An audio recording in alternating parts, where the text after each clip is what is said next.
umwami Yesu aguhe ibyo gutunga abawe.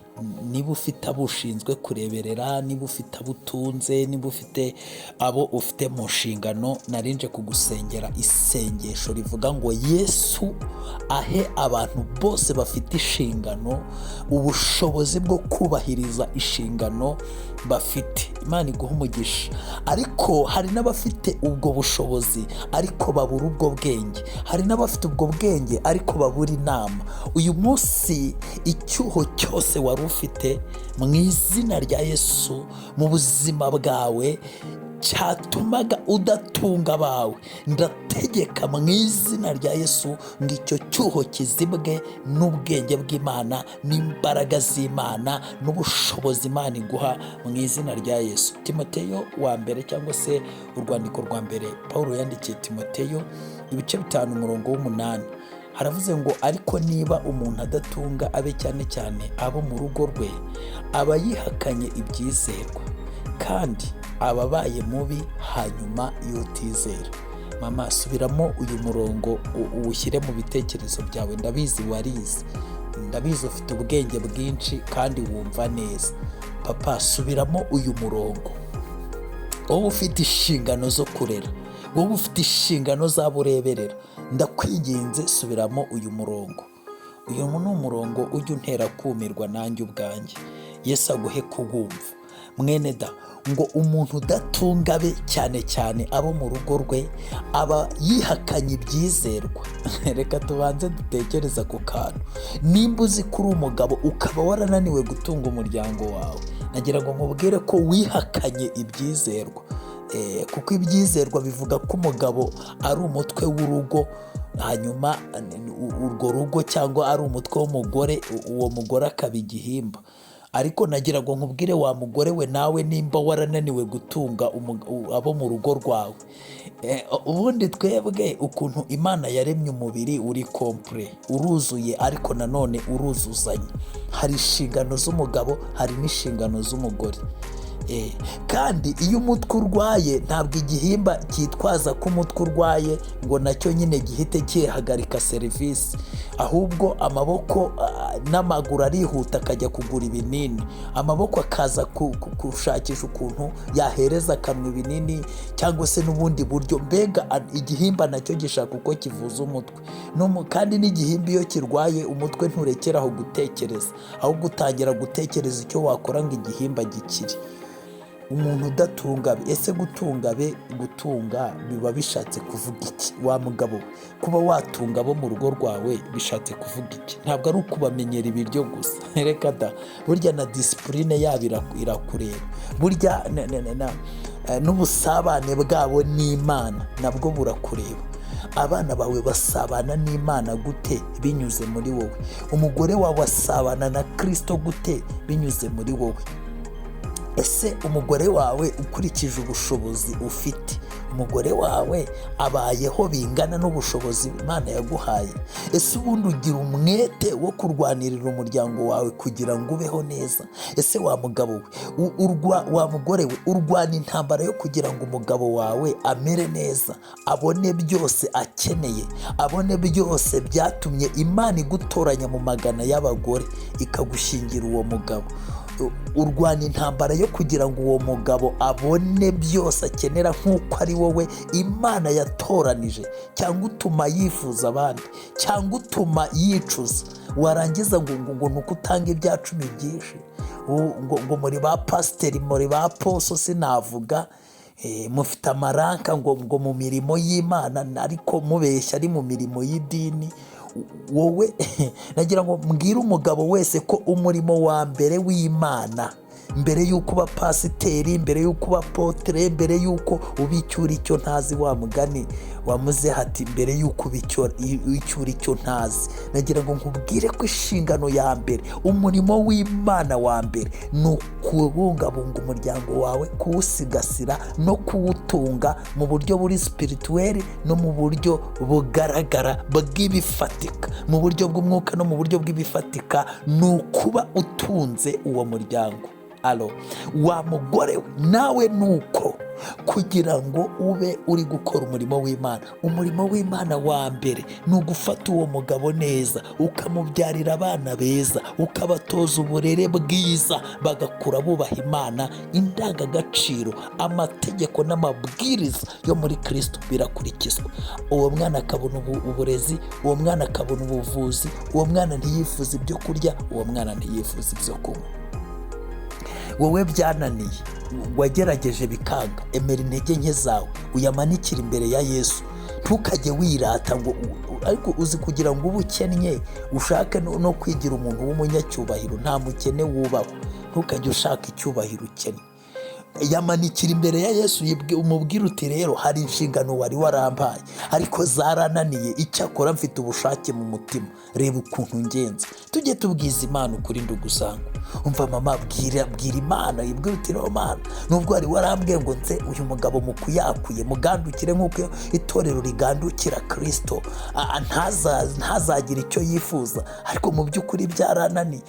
Ushobora kuba ubura ubwenge, ushobora kuba ubura imbaraga, ushobora kuba ubura ubushobozi. Bwiza Yesu kuri ikibazo cyawe. Bundi kugira ngo umuntu ajye kwivuza amanza kwemera ko arwaye kandi akamenya indwara arwaye, kuko iyo ugiye kwivuza bakubaza ati wafashwe ryari kandi urwaye ute? None se wa mugabo we wafashwe ryari?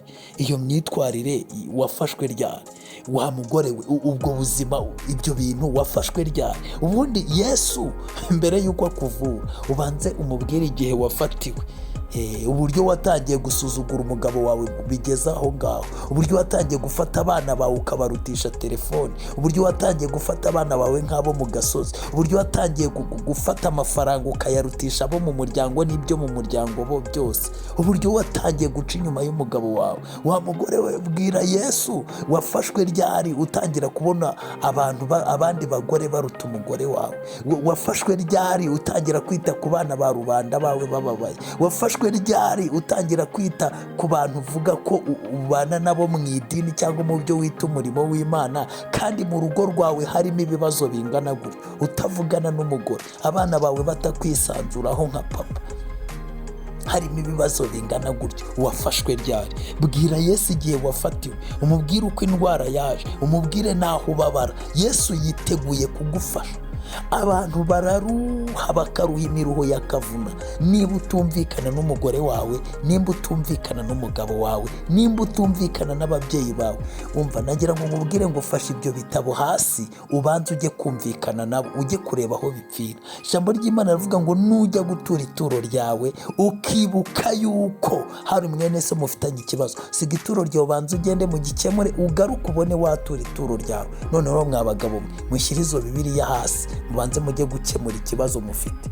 Mushyire ibyo ayo mazina y'ubuprofete n'ubwapotre n'ubupasiteri hasi. Mwa bagore mwe mwishyize hejuru mu myanya Imana itabashyizemo, mushyire hasi, mumanze mujye gukemura ibyo mu ngo zanyu. Urajya kubwiriza abandi, wowe uribwirije.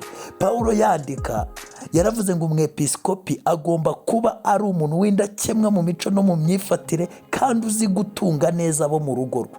Ariko mu ndebera abapasiteri dutunze ubu ngubu, abana babo ni ibirara, wananiwe gusengera abawe, ugiye gusengera ab'abandi.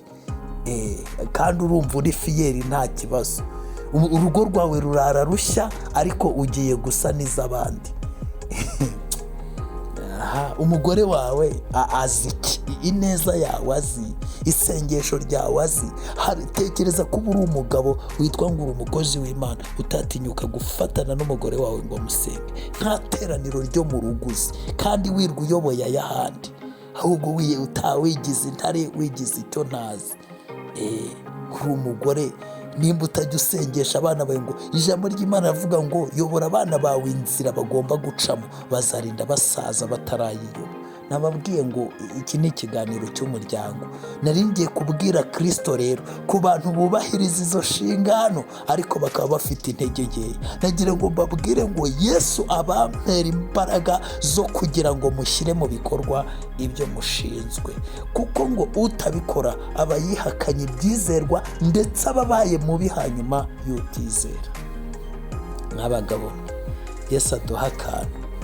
Ubundi iyo nta kantu ufite uri papa se, niyo utashye utinya gukomanga ku rugi, ukajya guca mu gikari, ukajya guca ahakinguye.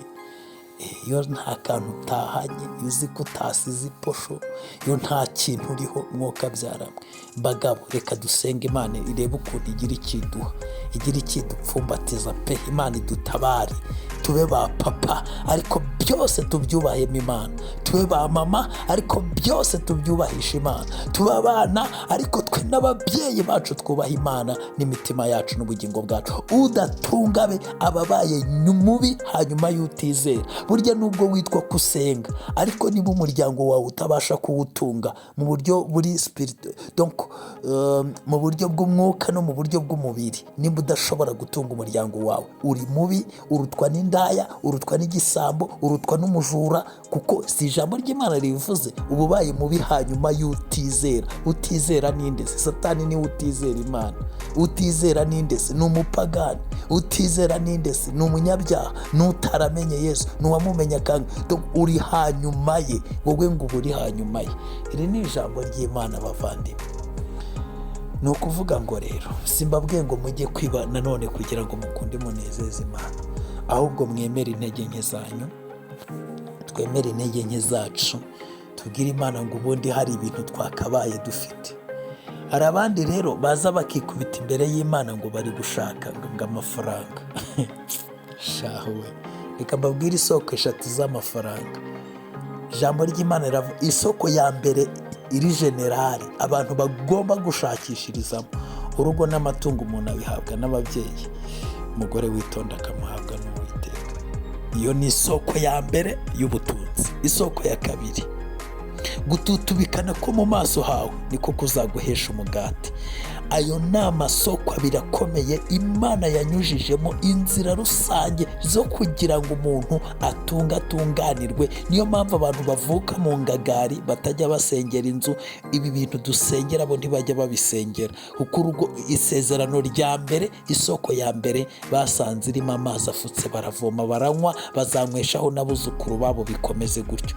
Gututubikana rero, hari igihe ututubikana bikemera cyangwa ugatutubikana bikanga, ariko gututubikana ni itegeko. Umuntu wanga gututubikana ufite ikibazo. Nta rwego na rumwe wakizwa ngo ugereho Imana ikubwire ngo witutubikana, kuko mu gututubikana niho hava ikigutunga. Isoko ya gatatu iravuga ngo ubukire n'icyubahiro ni ingororano z'abubaha Uwiteka. Ibyo by'ingororano rero biza bitinze. Imana nikwicaza kuri ako gatebe k'ingororano, uzabibona utinze. Hari igihe uzabibona ushaje, hari igihe uzabibona kera. Aho hantu usanga ariho abarokore benshi dutegerereje, ariko aho hantu ni kure cyane, ndababwiza ukuri. Rero reka mbabwire ibyiza, reka tuyamanikire imbere ya Yesu, tumubwire ngo ntacyo tuzanye mu ntoki cyabasha kuducungura, ariko twizeye umusaraba, uwo wadupfiriyeho niwo twakwiringira. Icya kabiri, icyo Umwami Yesu akubwira ugikore mu izina rya Yesu. Inzira Yesu agucira uzinyuremo, wisuzugura akazi, wikwisuzugura, umuryango wawe wisonza ngo ni ukugira ngo bataguseka. Imana yemera umugabo wemera gusekwa kugira ngo umuryango urye. Yego wenda ntiyemera uwemera guhemuka, oya, yemera uwemera gusuzugurwa no gusekwa kugira ngo umuryango we umere neza. Yemera umugabo urara ijoro, yemera umugabo nyine, yemera umuntu uri guhangana ku bw'umuryango we, ariko byose ukabikora ubiragiza Yesu Kristo. Mwabagabo mwe mubona tutarakubiswe, mumfashe dufatikanye isengesho twinginge Yesu. Uyu munsi turi mu minsi mikuru ya Noheli n'Ubunane, tugiye gutangira umwaka wa 2026. Birashoboka ko 2025 yasoje cyangwa se isoje utarabaye papa mwiza, utarabaye mama mwiza, utarabaye umwana mwiza, kuko n'umwana utagandukira ababyeyi ngo abubahe muri byose, uwo nguwo nawe ni mubi, arutwa n'utizera. Uri mu makorari ngo urantona, ngo uri muri worship team, uri indaya, uri igisambo, utumvira ababyeyi, uvunira ushinga ijosi, utazi gukubura, utazi koza isahane mu rugo, nta mubyeyi atagutuma ikintu batagusiga ku rugo ngo bagusange, uri mubi hanyuma y'utizera. Kandi ijambo ry'Imana rivuga ngo umwana usuzugura nyina, ngo icyiza nuko bamuzirika urusyo ku ijosi bakajya kumuzika imuhengeri. Umva igihano Bibiliya ibaha. rero mwa bana b'Imana mwe, umuntu wese mu nshingano ze, umwana mu nshingano ze, umugabo mu nshingano ze, umugore mu nshingano ze, kandi neza. Niba utuma umugabo wawe yicuza, uri umwe mu bantu barutwa n'abatizera. Niba utuma umugore wawe yicuza, uri umwe mu bantu barutwa n'abatizera. Icyiza rero, kosora ibikureba hakiri kare, uyu mwanya tukibivugana. Hari ngo n'abatinya mugasanga abantu barabanye ariko ntibazi kwicarana ngo baganire. Hari none amubwiye nti uyu munsi umwite sheri, mukuremo inkweto, muzanire izindi, ategumana noneho yavuga ko ishyano riguye. Umva uwo mubano, kandi ubwo ngo nabarukore. So sinabisubiramo byose, ariko reka nsoze gutya. Nagira ngo nkubwire ngo korera icyiza gishoboka umugabo wawe uyu munsi, korera icyiza gishoboka umugore wawe uyu munsi, kuko mu babayeho bose n'abazabaho ntawe Imana yakuboneye uruta uwo yaguhitiyemo. Ntawe rwose. Kandi ushobora kuzabyicuza yigendeye, ukavuga ngo iyo menya nkabigenza gutya. Icyo cyuho wakizibye ko Imana yamuguhaye. Reka ngufashe gusenga. Mana, turagushimiye mu izina rya Yesu. Uyu ni umuryango twari turiho kutuganiraho, ariko tunasengera tugendeye ku ijambo ryawe. Umuntu wese umupfumbatiza imbaraga zishobora kumushoboza gukora ibyo agomba. Ba papa babe ba papa beza, bagabura, batanga imposho, bamenye ubuzima, uburere bw'abana, bw'abagore babo, ibintu byose. Abagore babe ba mutima w'urugo nk'uko bikwiriye umugore mwiza wubaha Imana. Abana baba abana beza bubaha Imana, batera ababyeyi babo ishema. Mu izina rya Yesu, utanga ubumwe mu miryango, wirukane amadevoruse, wirukane kutumvikana, wirukane kudahuza, wirukane abadayimoni basenya ingo z'abarokore, ukubite hasi gukora kwa shitani, myuka yo kurarikira, kumva abantu batanyuzwe, imyuka y'amarozi, myuka yo kubona abantu babarutisha abandi. Izi mbaraga ndazitwitse. Imyuka yo kwicuza, imyuka yo kureba uwo umuntu yashakanye nakabona ni mubi, abandi ngo bakabona ntibazi ubwenge, nyamara ari uko ari abasangiye ubusa bitana ibisambo, nyamara ari uko ari ibihe bitari byagera. Abantu nibasenga bagutegereze, abantu nibashyire hamwe, duke ababonye badusangire, kandi mu mahoro, kandi bagire ubwenge. Ubakore ku bwenge, bumve, basobanukirwe, kandi abo Satani yariganije ubakure umuriganya mu buzima bwabo. Urakoze Kristo kugirira neza bera. Reka nguturize kugira ngo haleluya, haleluya, haleluya. Ndagushimiye Imana. Reka nguturize kugira ngo umurimo wawe ukomeze neza, kandi guhera uyu munsi ubahire mu kazi. Abadafite akazi ubaha akazi, abadafite uburyo bashakisha ubaha uburyo, abari babuze uko babigenza ubacira inzira. Natuye umugisha w'Imana mu bucuruzi, natuye umugisha w'Imana mu kazi, natuye umugisha w'Imana mu majya no mu mazi. Abahabwa impano, inzira zose z'imigisha ndazifunguye kandi ndazirangaje. Hari naho nkuyeho inzugi ndazijyanye mu izina rya Yesu, kugira ngo amarembo y'imigisha afunguke burundu, kugira ngo iyi miryango ibashe kubaho neza, babone byose bakeneye mu izina rya Yesu. Amateka y'abantu nahindurwe n'iri sengesho, nahindurwe n'imbaraga zikomeye za Yesu, nahindurwe n'izina rikomeye rya Yesu ryaduhaye ubugingo. Mu izina rya Yesu, waduhaye kwitwa ba papa, uduha kwitwa ba mama, uduha kwitwa abana. Umuntu wese mu nshingano ze akeneye imbaraga zawe. Reka ntuze kugira ngo imirimo yawe ikomeze, kandi ushaka ukomeze kumusobanurira byose mu izina rya Yesu Kristo. Amen. Ese abaho umugisha, muhaye umurongo.